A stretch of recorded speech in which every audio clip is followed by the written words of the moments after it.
Welcome to this episode of Bold Strong. This is Craig. I had a wonderful opportunity to speak to a good friend of mine, Danielle Smith. Danielle's been on the radio for some time now, following a career in politics. I really enjoyed listening to Danielle on the radio. She always had a really great perspective. When she was handed some information, she didn't take it at face value. She always had questions for it. She wanted to find the ins and outs of it. Now, whether you believe in everything that she believes in is a little bit immaterial.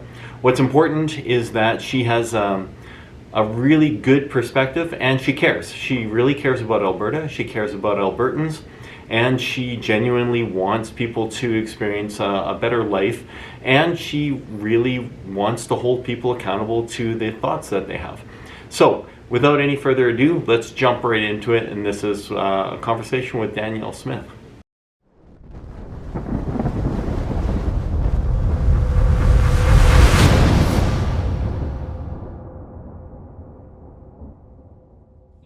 This is Craig Nadeau. I'm with Bold Strong and Partner Staffing, and I welcome today Danielle Smith, who's it feels like a longtime friend of mine, and really appreciate you and appreciate your time. And I remember back, it's been at least a decade since I first heard you speak, and the one thing that I really gravitated towards was your passion and your excitement for what you believed in. And ever since then, listening to you on the radio, listening to you in various talks, you've always carried that passion with you. And the other side of it that I've always appreciated is it's one thing to be passionate, and it's one thing to, you can be passionate about crazy ideas, but you look at ideas and you hear people and you kind of chop it up and you're critical about it, and you say, is that the idea that we should get on board with? And it just, every time I listen to you on the radio, I listen to that and I think, this is great. Sometimes I listen to the ideas and I think, hey, that's a great idea. And then you come on, it's like, well, hold on a second. Let's have another look at this. So in any case, I appreciate you coming out today and I appreciate your time, Danielle. Well, thank you. Thanks for the feedback. I think part of my approach to issues has been framed by some of the people that I've put out there as my political icons. So I began getting interested in politics in the tail end of Margaret Thatcher and, of course, right, Ronald Reagan. And I've read biographies of both of them. And one of the things that I took from what Ronald Reagan would have to say is when he had to make a decision, he wanted to make sure his staff gave him a one-pager quick summary and the different alternatives so that he could understand the issues, could sort through the different options and make a quick decision, because you've got to make a lot of decisions when you're in those top executive positions. And so that was one thing, is the ability to make sure that you could be discerning. And then Margaret Thatcher as well, her approach was that she had a very strong worldview. She was very certain of the positions and beliefs that she held, but she always wanted them to be challenged. And her notion was to make sure that she could be challenged so that she was firm in her opinion, and it was almost try to convince me otherwise. And so when I read their biographies, I thought that's a pretty good approach to life. It's always being open to hearing alternative views, but also having a pretty clear compass about which direction you think you ought to go, but not being so strident and dug in that you're not prepared to listen to a reasonable argument. So I've tried to carry that with me in all the jobs that I've had since.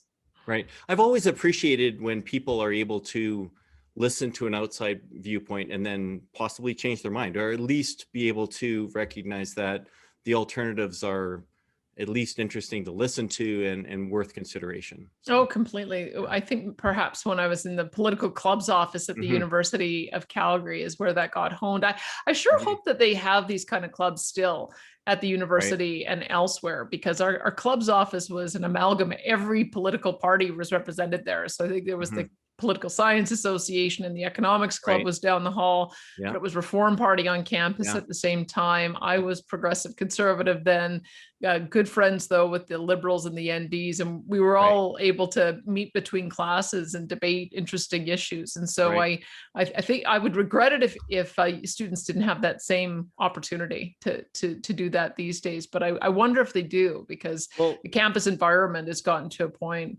that is so politically correct that I fear that some of that debate is being quashed. Well, I'd love to talk to you briefly about education. And you had met with Preston Manning not that long ago and talked a little bit about the Manning Center, I believe, is his center, for lack of a better word. And I think he's following in that, and trying to build an environment for people to have open intellectual discussions about politics. And well, he's moving on from it. He's Oh, is he? approaching retirement. I mean, I interviewed him because he wanted to get his thoughts, especially from his recent book, Do Something, down in video form. So we ended up having a 4-hour-long discussion. It was amazing.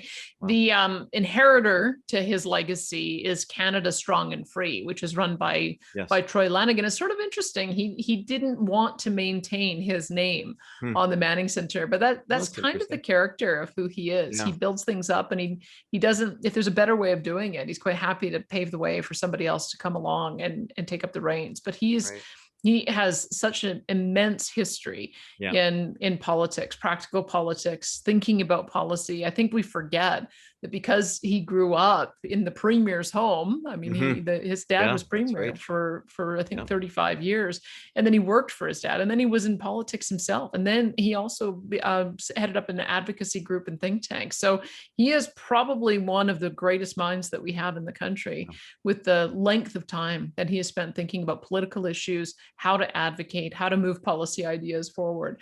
And his baseline really does come down to identifying pretty clearly what it is that your principles and values are, and being willing to make the argument for them and defend them. You don't just have to be a little less like the other guy. You actually can have a very different policy agenda if you're on the conservative side of the spectrum. We should be proud of the ideas that we put forward. So I think he's such an inspiration. Yeah, he's a real gem. I just love listening to him, and it reminds me every time I do, I need to read more.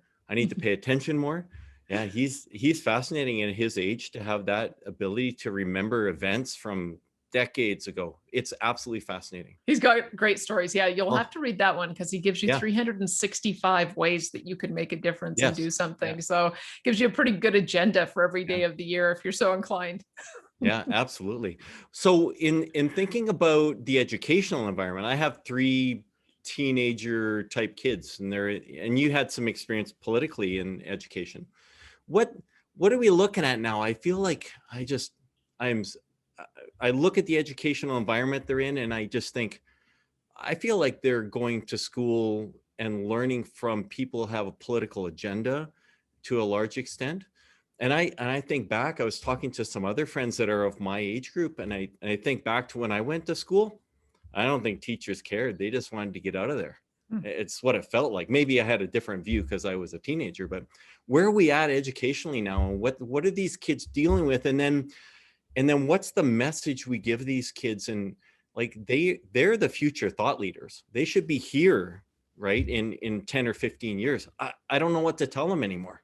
Yeah, I had a really great public school education, and I went back and forth between the public school system and the Catholic school system. And so I got to try out both types and all types of different learning environments. And I would say on balance, I had an excellent education with some really inspiring teachers. And I think all of us will be able to look back on the teachers that made the biggest difference in our life.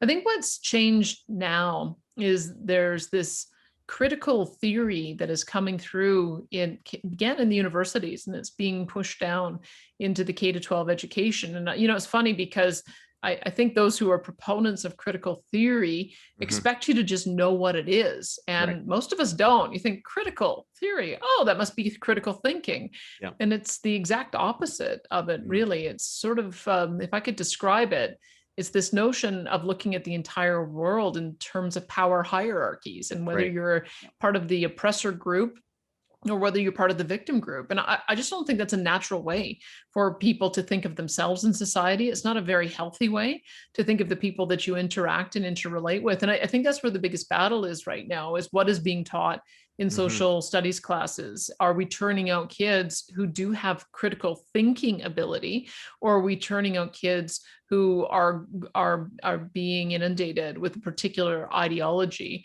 and we're asking them to conform with it? I think that there's a real danger there, because if kids don't have the experience especially when they start getting into high school, of getting rewarded for exploring their own mind and Yes. exploring a variety of different opinions, then I don't know if that carries on into university. So we've Mhm. watched this big debate happening over the curriculum. And I think that that's at the heart of the Yeah. dispute, is that Premier Jason Kenney is trying to root out this kind of, I think, damaging Mhm. sort of philosophical and ideological teaching, so that we can get back to teaching kids the way that we remember being taught when we were Right. kids. I don't know if he's going to win that one. That's the thing Yeah. that's I think doubly concerning for me, is that it has become so entrenched in the universities that you've got, I think you've got an academic um, mindset Mhm. and a whole variety of teachers that wouldn't know how to teach any other way. When I hear Right. parents tell me that they are coaching their kids to just write what the teacher wants them to Yeah. say, You hear just so that a they can lot. get a high grade, Yep. that's Yeah. not how it should be. It shouldn't be that way at all. So those kind of things, it took us 20 or 30 years to get here. It'll take 20 or 30 years to undo, but at least Yeah. now we know, at least it's now out in the open, so that we can have a conversation It about what the alternatives are. Yeah, it does feel like there's a bit of a, you're starting to see the bubbling pushback on Mhm. social media, where you see teacher blows up over school board trustees, and there's video clips of people exploding. Thomas Sowell talks about his thoughts on teachers, which they're kind of extreme, actually, like where he wants to break down educational institutions.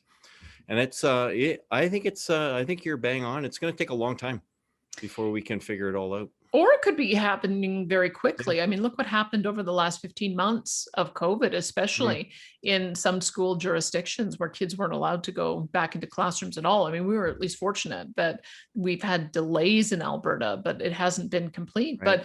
But you have a lot of parents who had to essentially teach their kids themselves, who had to make sure Yes. that they were in front of the computer and Yeah. make sure that they were doing their homework and give them coaching. And so when you have parents who see, if you're going to make me do all of this anyway, Yeah. then Yeah. maybe I can be looking at other alternative models. Maybe I can homeschool my kids Yeah. myself. Maybe I should be looking at sending them to a charter school. Maybe there's another way of doing this. And so that, in fact, I think, unfortunately for the Alberta Teachers Association, is that they almost made themselves non-essential by Right. arguing so strongly against kids returning to school. Every parent I know thinks that having their kids in the classroom is an essential experience for them to have. But I Right. think that the ATA diminished themselves by making it seem as though you could get the same kind of education online as you can in the classroom. And so for Yeah. some kids, they can thrive in that environment. And so they may have actually permanently put us on a different Mhm. track with parents. If parents don't feel like they're getting for their kids what they want to out of the Mhm. existing system, now they know that Yeah. they can have a different choice. So it could actually accelerate Yeah. the change and getting back to something more balanced. It's certainly a less homogenous educational system now, because there's so much at home, and people have had to make an awful lot of allowances for having to have kids at home. So it's been really interesting. Well, Really. and then go on to university as well. I Yeah. mean, how many parents are happy with the thousands of dollars that they had to spend on their kids' Yeah. education? Their kids didn't get in classroom training either. I mean, some universities were better than others, but you've probably heard the stories too of the class basically being, here's when your papers are due, here's Yes. when the final exam is, and here's a PowerPoint, walk yourself through it. I don't think that that's what people are paying $5,000 a No. semester You for. know, yeah, Danielle, my son and I drove past Mount Royal the other day, and he goes, "That's where I go to university, but I've never been there." Oh my gosh. See, that's the other Interesting. problem, is that if Yeah. you don't make yourself essential, Yeah. then people find other alternatives. And it is so easy now to do micro credentialing and to take courses from Mhm. anywhere around the world. I mean, Absolutely. I signed up to a Great Books course, or Great Courses, I Mhm. think is what it's called. And it's the very best academic Really? professors in their area teaching you in 10 or 12 or 15 different segments, anything Wow. that you want to learn, whether it's microbiology or Yeah. chemistry or American history. Like there's this is the thing, is that it's so easy now to get educated Mhm. in any area with the very best professors, that it's going to have, each local institution is now going to have to make the value proposition. And I think they've eroded the ability to do Absolutely. that. And then on top of that, if they're training kids to be social justice warriors in a bizarre ideology Yeah. that isn't particularly practical and is extremely divisive, then I think that that is also going to hasten people looking towards different alternatives. Yeah. And it's interesting. I have a political science minor. I had an economics major in political sciences, and it seemed more cut and dry then. And now it seems, like you said, it's very divisive, and you know, you're not as much talking about different theories. You're talking about very specific theories, and it's interesting. And I have two kids in university now, and their education is it seems very linear. It doesn't have a lot of gray on either side. This is what we want you to know. This is what we're teaching you. Just know this, and then we'll test you on that, and that's it. It's interesting. And they don't have, like, when something comes up in the media, they don't have opinions that you can, you know, have a great conversation with them about the left and the right and the middle, and you know, you can't have those conversations with them. They're very right here. They're right. You know, I'd always thought that, because I think conservatism has really faltered in the last decade or so. And I had often thought that the secret, because I'm a conservative libertarian, I believe in freedom first and foremost. I'd always felt like with young kids, they at least reflexively knew that their own personal civil liberties were important, that they wanted to be able to have their own freedom to say what they want and think what they want and do what they want. Kids were always the ones sort of pushing the envelope on issues involving, say, for instance, cannabis legalization as an example. And so I always felt like maybe the way to get young people to embrace free enterprise was to piggyback on their innate love of freedom. And then you could talk about why free enterprise and economic liberty was important. Now the world's upside down. When you look at what happened with COVID, I'm astonished at how easily people were able to give up their freedoms. That there is this orthodoxy now that you cannot challenge. So free speech is gone.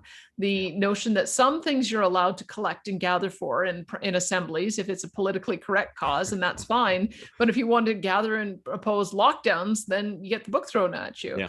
I thought we would respect freedom of religion. And in Alberta, there have been 3 pastors who have been jailed. So I feel like we don't really have a compass anymore. I thought that freedom would just be something people would so innately understand and value that they'd never let the government intrude in the private sphere the way they have. And yet here we are talking today, and it's still punishable by a $1,200 fine if I was to have my parents over for coffee or tea and have them into my house. And how did we get to this point where that became normal? So I don't know how you come back from this if there isn't because, as I said, I begin from a foundation of valuing freedom.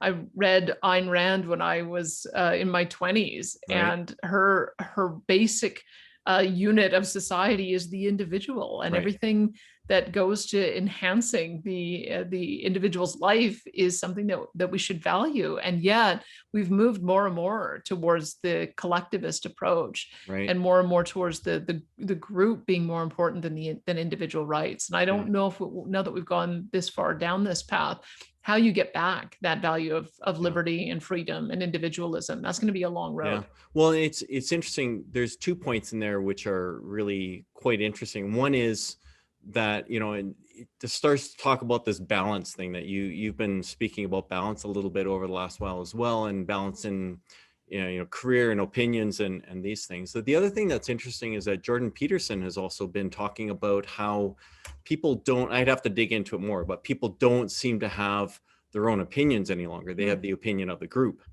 And that's a new thing. And I don't know if we can teach kids properly to understand that they should have their own opinion, not just the opinion of the group that they belong to or that they sense they belong to. So there has to be some way that we can have, how did Brian Mason used to word it? Disagreements without being disagreeable. Brian Mason, when he was leader of the NDP, he and I got along very well. In fact, we had a speaking tour going to all the universities in Alberta, and we would just debate, and then we'd let the kids decide who ended up winning. And afterwards, we'd have a beer and we'd just talk about life. And what I found from that experience is that there are lots of areas that you can find with people to disagree with. But if you start from wanting to find even just one area that you can agree with somebody, if you have a preconceived notion that you're not going to agree with them on anything, but you just try to find one thing, that builds enough common ground, enough respect, enough collegiality, that then you can start talking about the hard things. It seems to me like we've gone the other way, that the moment you decide to be a keyboard warrior and jump onto Twitter or onto Facebook, you're looking for a fight. You're looking for something to disagree with. You're looking to find a hashtag that you can make go viral, or find something offensive that somebody said so that you can ruin their reputation or ruin their careers. And that's pretty antisocial. That's a very odd thing. And it's trying to force a conformity when I think, in fact, we just actually have to find a way to value each other's differences. Because that's where my conception as well came from about how you solve these kinds of conflicts. It's that Hegelian dialectic, which became the Marxian dialectic. You take a thesis and an antithesis, and then you smoosh them together. And there's a synthesis and a new thesis and antithesis, and that's the way it's supposed to go. It's what the scientific method is all about. Is that you have a hypothesis and you have it challenged, and it's either verified or some new hypothesis comes about. And so I have it's odd for me to be in an environment where all of that is rejected. I don't know how you accumulate knowledge about how the world really works unless you're prepared to go out into the empirical world and test and see what actually is happening out there. It seems like we've become a society that is now operated off of computer models and conjecture and predictions, and we never go back and say, well, what is actually happening in the real world? So we've got to try to return to some basis of empiricism, some way of being able to measure and analyze and use that to form our opinions. Otherwise, we're just going to, I think, continue down this path of polarization where we don't know what's true anymore. I was introduced to a new term today, Dismissinfoganda. And it's a combination of disinformation and misinformation and propaganda, and it's coming from all sides. You don't even know where to go to get the sort of the authoritative viewpoint, because we're not getting truthful statements from our politicians. We're not getting truthful statements from our medical profession. We're not getting truthful statements from our media. And so then you go to alt media and go down a rabbit hole of conspiracy theorists there, and it becomes really, really difficult to find out what's true. Yeah, it seems like over the last, and certainly since social media has become so profound, that it's easy to take something empirical and say one thing and say, this is true. But then, this is the economics thing, all other things being equal, of course. And then we say, well, if that's true, then that's the headline, and that's what we're going to run with, and that's political position, and nothing else matters anymore. So there's the smallest element of truth in it, but then, like, why are we hanging on to that and not listening to anything else that has to do with those studies? It's funny. I think we all, maybe it's because of the environment that you grow up in. When you're a kid, you defer to mom and dad's authority, right? And then you get a little bit older and you start making up your own mind for yourselves. But I think what happens is that we all sort of crave somebody just telling us what the right answer is.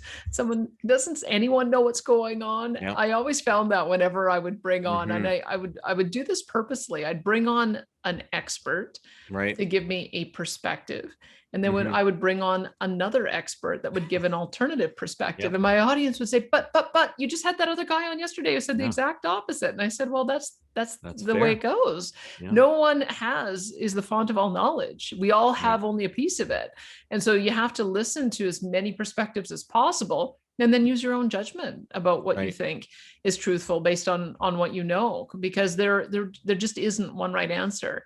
And as I like to say, two experts can look at the same set of facts and come to different conclusions. And Yes. and that's why it's so vitally important that we maintain that ability to do that kind of discernment with our kids, with our students, even as when we become adults as well. There was a fascinating thought, and it would be funny if it was attributed to you and I didn't know that.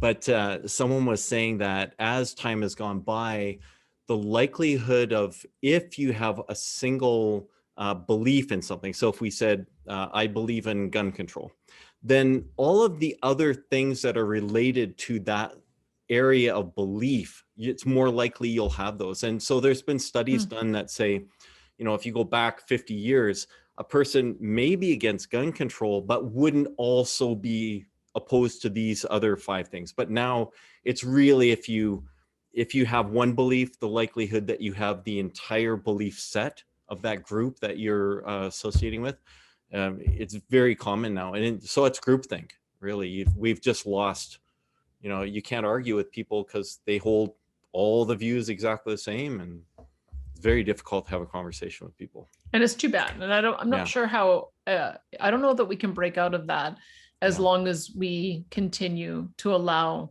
Twitter and the big tech giants to control the discussion, because you can't get anything solved in 140 characters. No. I mean, 140 characters is really just the peanut gallery sniping at the edges, right? That is not somebody who's offering some treatise about some human truth. It's somebody who's trying to be snippy and fun and sarcastic.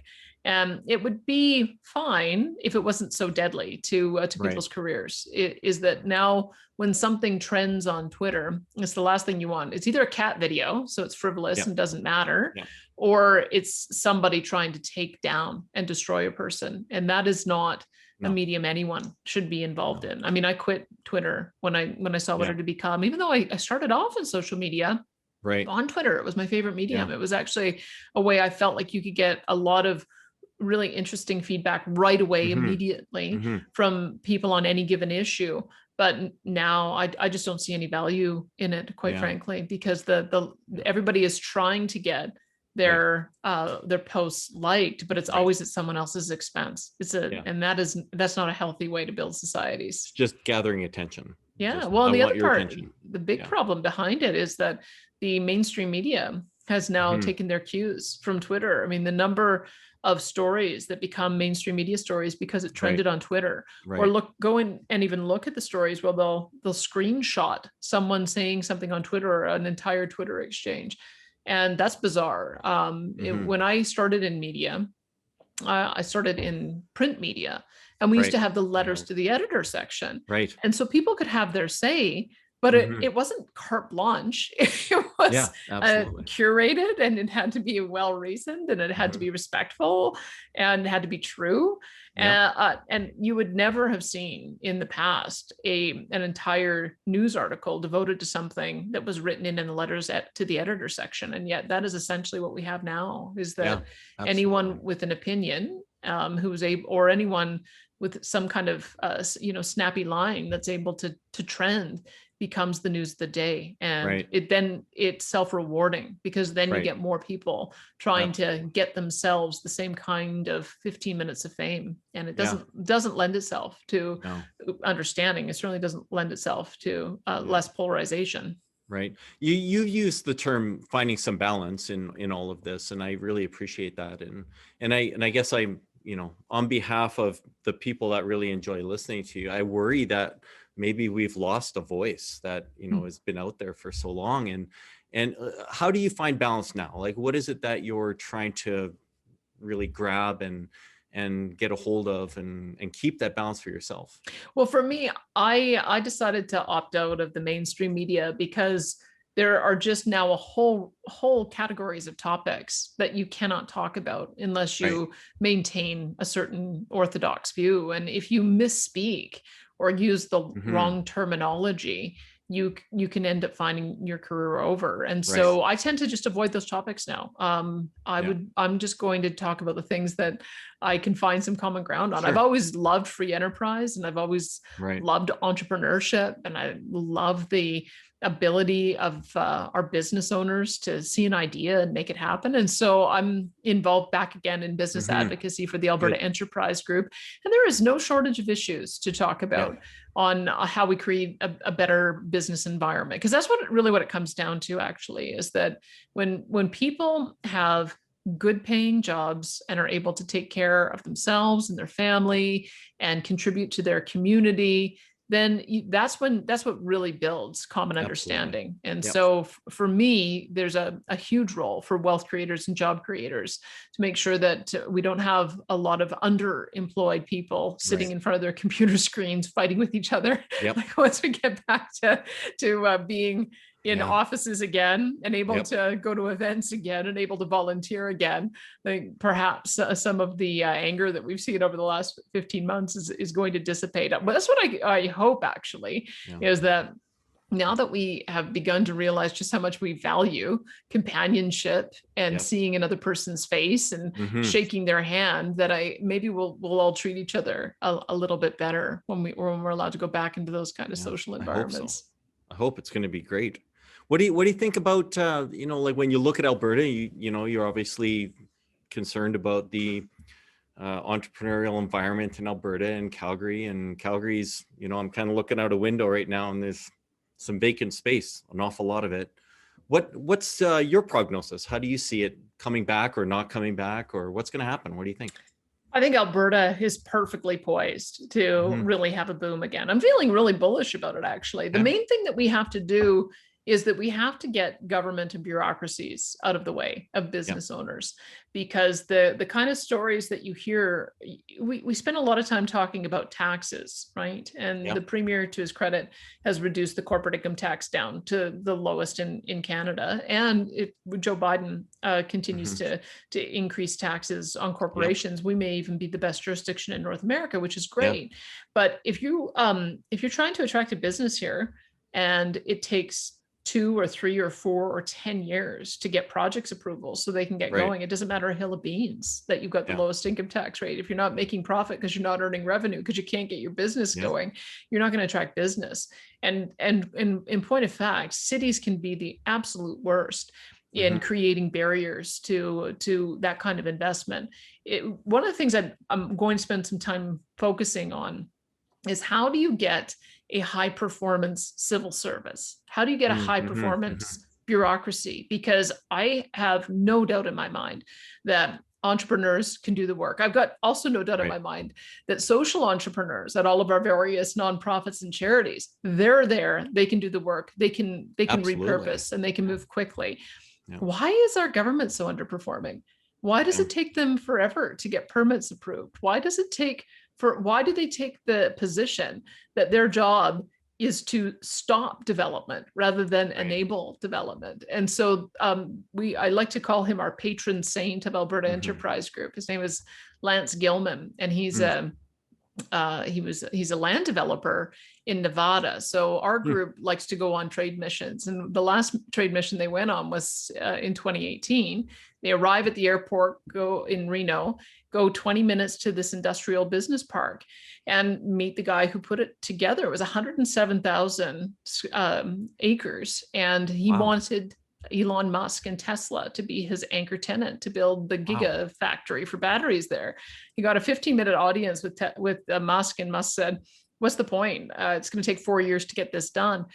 They have a strategy to give a grading permit within 7 days and a building permit within 30 days. And he was off to the races. He wants now his factory to be the biggest on the planet that you could see from outer space.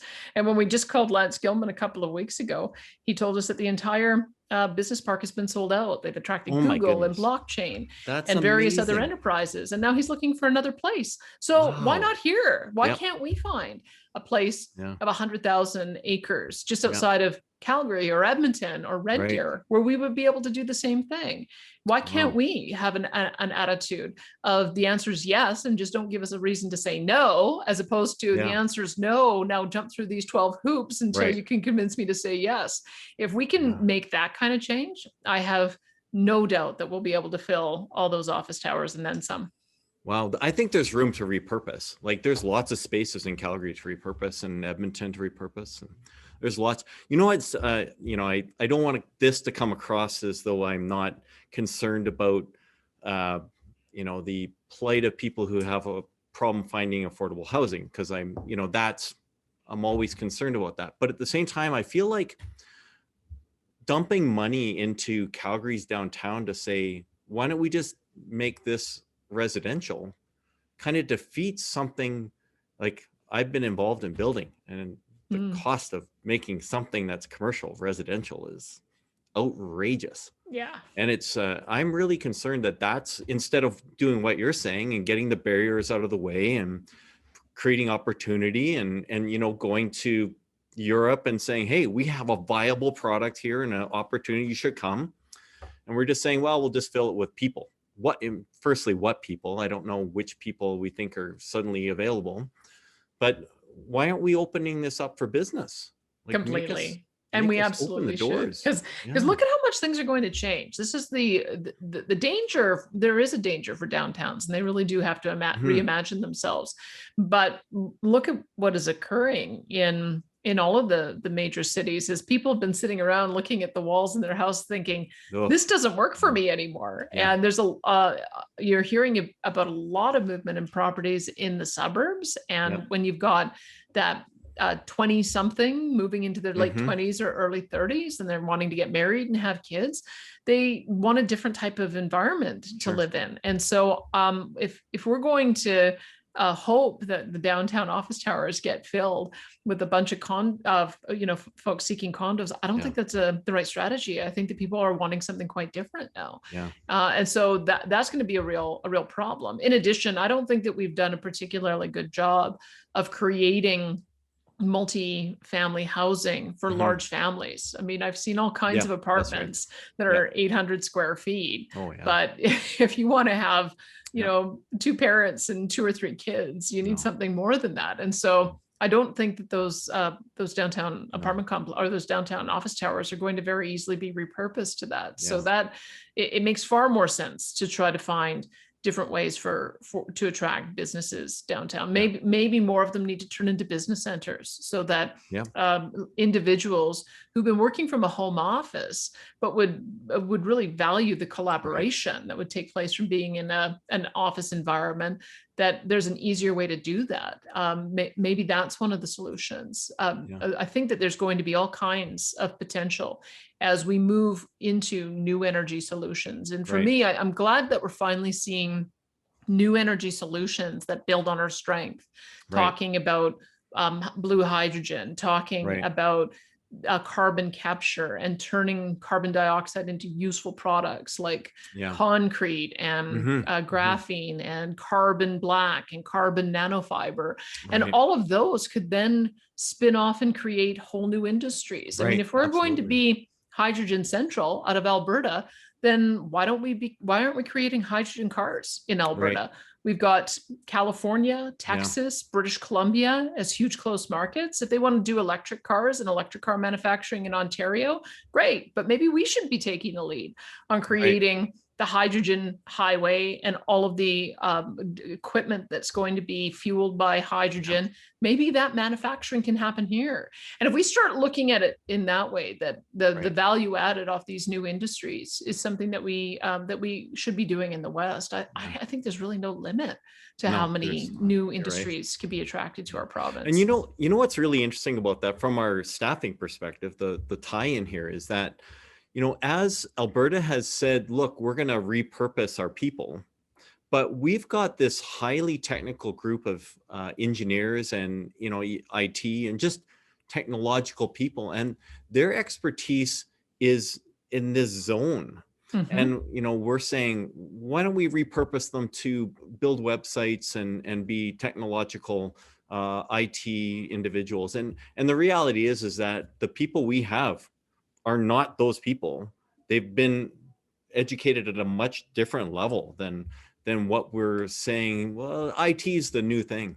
And you know, IT is going to be great for some, but there's a lot of people who are really good with their hands, and we need to make sure that there are hands-on jobs. And I was never more frustrated with Elizabeth May, then when she Mm-hmm. sort of put out this vision that the entire world had to switch to solar and wind, and that Mm-hmm. our Mm-hmm. highly trained men and women who are in this energy sector would have to become solar panel installers. Right. And that's not the solution either. And so when you look at hydrogen, because it Mm-hmm. comes from natural gas, Yep. it builds on our natural talents. If you Right. look at the way in which our business sector has continued to find new innovations Mm-hmm. to make products either less polluting, or to find a way to find some useful value out of Right. that waste stream, that is right in our wheelhouse, and trying to Yeah. find new purposes for CO2 with the training that we have. Yeah. When you look at repurposing some of the old wells to withdraw lithium in the case of Yes. E3 metals, or to turn into geothermal, which is also another way in which we'd be looking at repurposing our existing technologies, using the technologies and the talent that we already have. I think that there is a way for us to build on the strengths that we've had from our traditional hydrocarbon sector, Right. and really embrace a whole variety of new technologies. And in doing so, that'll attract capital, because everyone is looking for a way to invest that will allow us to move to greener and cleaner technologies. And I think that our entrepreneurs and our creators are second to none. I think if it's going to be resolved, if these issues are going to be solved anywhere, they're going to be solved here. Yeah. And I think possibly maybe the way that we need to look at it is that I think when you say, look, we're an oil and gas and we have coal, and then in a few years, we're just suddenly going to be all about solar energy. And I think there's steps in this path. It's not as simple as just saying we're going to wholesale get rid of one and then wholesale have the next one. We repurpose what we're doing and the technology and the people, and we just make gradual transitions into the next technology. It doesn't have to be tomorrow. No, it doesn't. And I think it's not going to be. And we also have to be realistic about what the true environmental footprint is of all of the different types of energy. I mean, as Cody Battersill from Canada Action used to love to say to me, you can't build a wind turbine from a wind turbine. Because what is a wind turbine? Yes, part of it is wind, but you also need fiberglass for the blades, and you need to have steel for the main components, and you need to, it's cemented in with concrete. And it's not going to be a carbon neutral proposition until the fiberglass and the steel and the cement and the transportation to get it to the site are all carbon neutral. And that's where I think the innovation comes in. We've got some amazing innovators in the cement and concrete sector that are looking at ways to capture CO2 and build it into the product to create stronger concrete. We've got innovators in the world of steel construction who are looking at the way that you might be able to use carbon fiber to create an alternative to steel that's that's stronger and that allows us to capture that product permanently. So I think there's a lot of opportunity. Honestly, I think that there's been a lot of hand wringing over the issue of carbon pricing.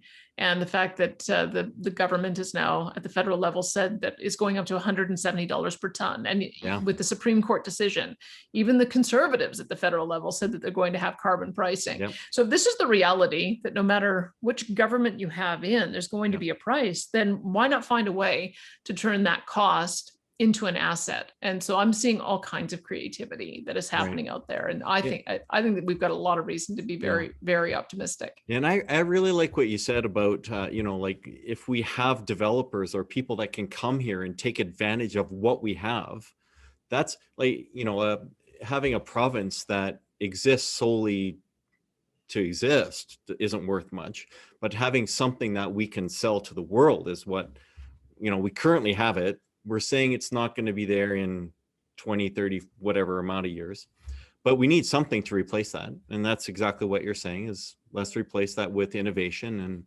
and bring people to us to sell the product that we can create. I think that we have to also be realistic about, I don't know that we'll ever replace fossil fuels, but I think we will replace the traditional combustion of fossil fuels with carbon capture. I think that the world we're moving to is that if you're going to continue to develop bitumen, you use new technologies to make sure that the carbon dioxide stays infused in the product. And I've spoken recently with somebody who's done that. If you're going to develop hydrogen using methane, then you find a way to capture the CO2 and either bury it in a salt cavern or turn it into a useful product. And if that's going to be the future, that's a zero emission solution, and that is just as good a solution as any other alternative. So I think, especially as well, when you look at, for instance, our bitumen and a company called Canapux or Bitcrude that have found a way to keep it in semi-solid form so that it can be transported that way. So you're already using less greenhouse gas emissions. But part of the reason you want to do that is that so much of bitumen is used for asphalt. And whether you have electric cars or hydrogen cars or combustion engine cars, you're still going to need roads to drive them on. And so that's why I think that the notion that we've been sold that the answer to everything is just converting to wind and solar is just simply not true. It goes back to what we were talking about at the beginning.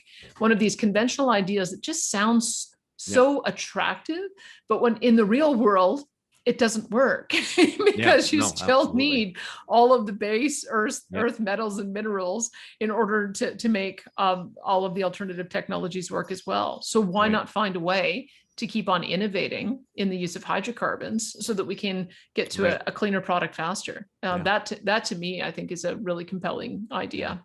What are your thoughts on nuclear energy? That's very, very bullish on them too, because to me, especially now that we're talking about small scale modular reactors, that allows for them to be deployed at remote sites for mining, for oil sands, and again, you can reduce the greenhouse gas footprint.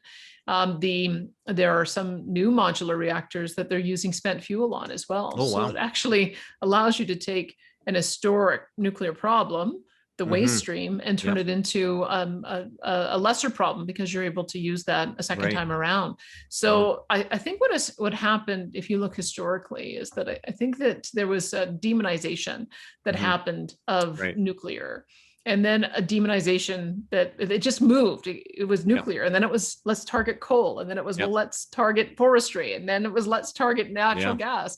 And to me, all of them have a place. Every single type of energy use has the ability to find its niche and to find a way to be valuable and to find a way to be less damaging to the environment. And that's the real challenge. Because you can look at, I mean, I could, if I wanted to, I could probably make a case against each of them, but I don't think that that's the point, is that we recognize that just the basis of civilization is energy production and food production. And if we're going to continue to feed a planet that's growing to 10 billion people and improve their quality of life, you have to find a way to make sure everybody has enough food and enough reliable energy. And the way you do that is to make sure that you can keep on producing them in a clean and efficient fashion. That's what I think the challenge is. Absolutely. I think Canada has an opportunity to be a nuclear expert worldwide. We have we've been doing it. It feels like it's been in secret or something, but we do have expertise with nuclear power plants. I remember I can't remember if it was certainly within the last 20 years, let's say Alan Greenspan was in Calgary, and it was a Q&A, and someone asked him and said, what's that one thing? What's the one thing that Canada, or specifically Alberta, needs to do? And he said, you guys need a nuclear power generator in Northern Alberta. And everyone was like, what? And it was like this. And it wasn't, he didn't think about it. He said, that was it. You have to have that. It was fascinating. Well, it is interesting because there was a proposal, but again, it was one of these really large scale, I think it was a 2,000 megawatt plant being proposed by Bruce Power. And that's a harder step for people than the idea of having small modular units that you can fit together and grow organically if you wanted to get a larger amount of power. And it's also from a regulatory approval process, it'd be so much easier to approve a design that then can be rolled out on a mass scale. And so I think that the nuclear industry has found perhaps a solution that will allow for greater adoption and less concern. I think people are always concerned that if there's a freak accident like we saw with Fukushima, that you're going to end up with the potential of a major calamity. And if you the smaller they are, the more mobile they are, the chances of those kinds of mishaps become less, and so it then broadens out what you can do. Absolutely. Yeah, that would be amazing if we could see that. So yeah. So what's our message that we need to leave some of these young up and comers that are gonna be hitting the thought world? They're gonna want your chair at 770. What do we got to tell these guys? How are we gonna? One of the things is that I think that young people think that they have to make a choice between they're caring about the environment, because they do care about the environment. I think they believe that they have to make a choice between that and having a good paying job. And I don't see it that way at all. Every business owner that I've spoken with, and I've spoken to so many in the last 6 weeks or so, is laser focused on how they can create a better product with less impact on the environment, because they know that that's what their workers want. They know that that's what their customers want. And they know that that's what investors want. And so if all of those things are aligning, then I think that young people coming up should know that there's going to be all kinds of opportunities that allow for them to work in really rewarding professions without feeling like they have to compromise on those things. I think that if you're a person of goodwill and you sort of look out in the world and you see that there are other persons of goodwill out there as well, then the world is a less frightening and a less hostile place. And so I'm feeling very positive and optimistic and upbeat these days. So I'm trying to beat down negativity with positivity. I don't know if I can do it alone. I hope more people approach the world with a similar type of attitude. And then maybe we might find more areas of agreement than disagreement. Yeah, that's exciting. Well, listen, you're busy. I know you're very busy. I've heard all of the stuff you're involved in on your website and on a podcast that you did. It's shocking. And you said you're busier now than when you were on the radio. That's amazing. There's so much more to do. Yeah. How's the restaurant doing? How's the Whistle Stop? Well, it's been closed because of the COVID restrictions. Yeah. So we were closed down, I think 6 months out of the out of the last 15. And so we're just gearing up now that it looks like we're moving to full reopening within 3 to 4 weeks with no restrictions. So we're planning on our reopening on Wednesday, June the 3rd, and then we'll be full into it over the summer. And we just think it's going to be the best summer ever. It's going to be great. People have lots of money because they haven't been able to travel. Lots of people have in their budgets for entertainment, and there's only so many gadgets you can buy on Amazon. I think people are looking forward to getting back out there again. I'm not sure if there's a limit. Those who were able to make it through and survive it, I think it's going to be a pretty good summer. Yeah, that's exciting. Well, it's an absolute pleasure to have you. I love talking to you, and hopefully we can do this again sometime. And please stay out there. We want to hear your voice. You bet. We really appreciate it. Thanks very much for hosting me today. I appreciate it. Right. Thank you. All right. Thanks, Danielle. You bet. Thanks, Craig. We'll talk to you again. Hey. Okay. All right. Take care now. See you now. Bye. Hey, this is Craig. Thanks for coming out to this episode. Special shout out to our editor, Chris Filosovich. His information is below. Hit subscribe. We have some great interviews coming up over the next couple of weeks. Love to see you out to those. Go check out partnerstaffing.com, and Craig out.